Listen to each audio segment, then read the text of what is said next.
How can one company have a monopoly over baseball cards?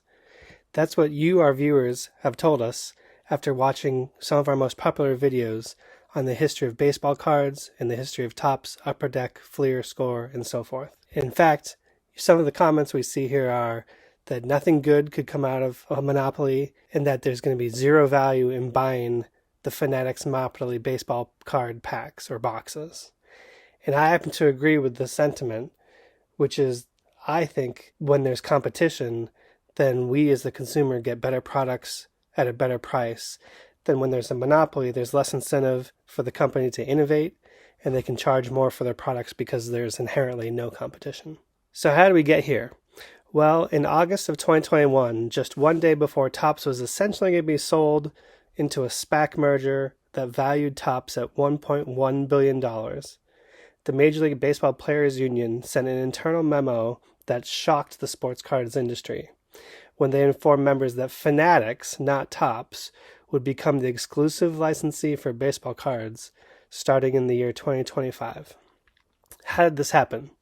Fanatics made a strong pitch to the Major League Baseball organization, as well as the Major League Baseball Players organization, that they were going to cut out the middlemen, which include card distributors who bought cards from the manufacturers and often marked up the baseball cards and resold them to hobby shops.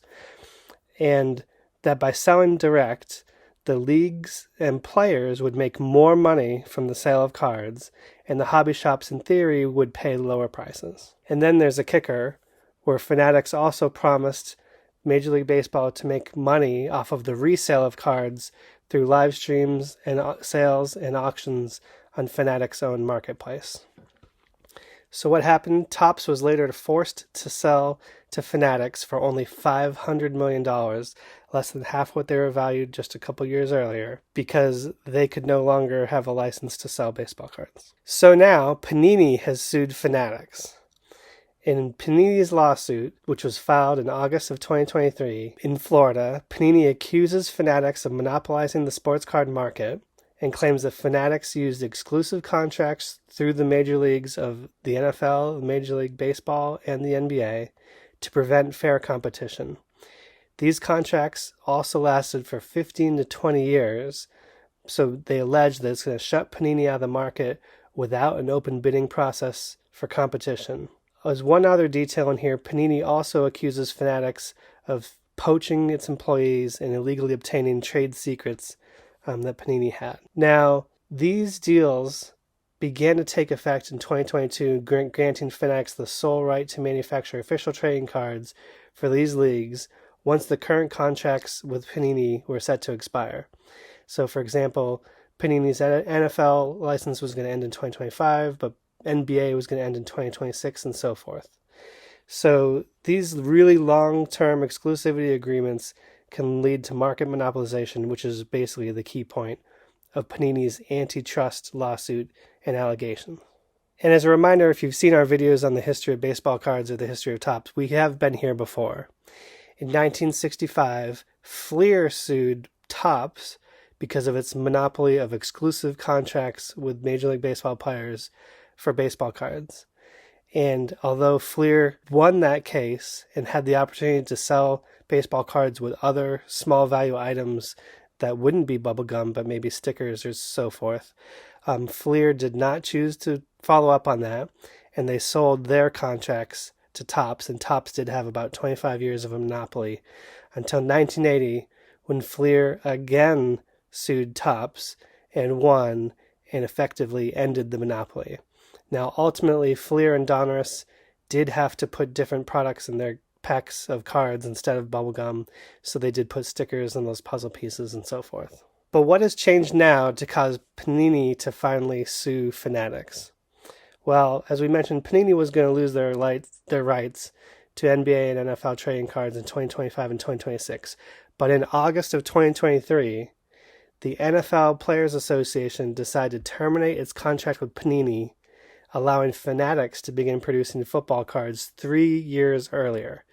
Now, I don't know much about contracts, but it sounds like that's changing the deals of the agreement, and I can understand that Panini was upset about this. So an arbitrator has issued a ruling recently that allows Panini to continue to sell its NFLPA licensed trading cards. And it also seems that Fanatics will start to do so as well, while broader challenges to the licenses and termination of the licenses continues in these lawsuits.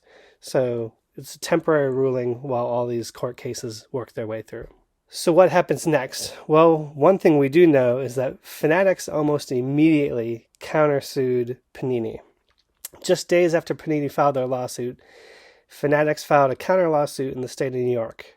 Fanatics accused Panini of engaging in unfair competitive practices, including trying to block Fanatics' market entry by inflating its financial projections and demanding excessive amounts to yield their sports licenses early. And Fanatics also claims Panini became complacent in its services to collectors, causing dissatisfaction among customers, which Fanatics used to its advantage in negotiating these contracts. Now, I will say, if you've ever pulled the Panini redemption card, where you could get a unique one-of-one high-value card, you probably know that it can take Panini up to years to fulfill these, or they may never even get to it and they would replace it with something else. So there is some merit to these claims, I think, that Panini has had some difficulties keeping their customers happy, especially with these redemptions. So my hope is we return back to a market where there's competition instead of having a Fanatics monopoly. So I hope that we go back to when Panini, Fleer, Upper Deck, Score, and Topps can all make cards for our favorite sports players across baseball, football, basketball, hockey, and so forth, and that we, as the consumers, have a competitive product landscape that allows us to get good quality products with some innovation to be competitive at a good price, rather than I fear that a monopoly, a true monopoly, will cause prices to inflate while the quality will decrease over time, and there will be very little innovation in the sports cards market. So stay tuned, as this will take years to play out, and we'll try to keep you updated as we learn more. And again, this has been a production of Sports Cards Edge. Our goal is to help give you an edge making money with sports cards.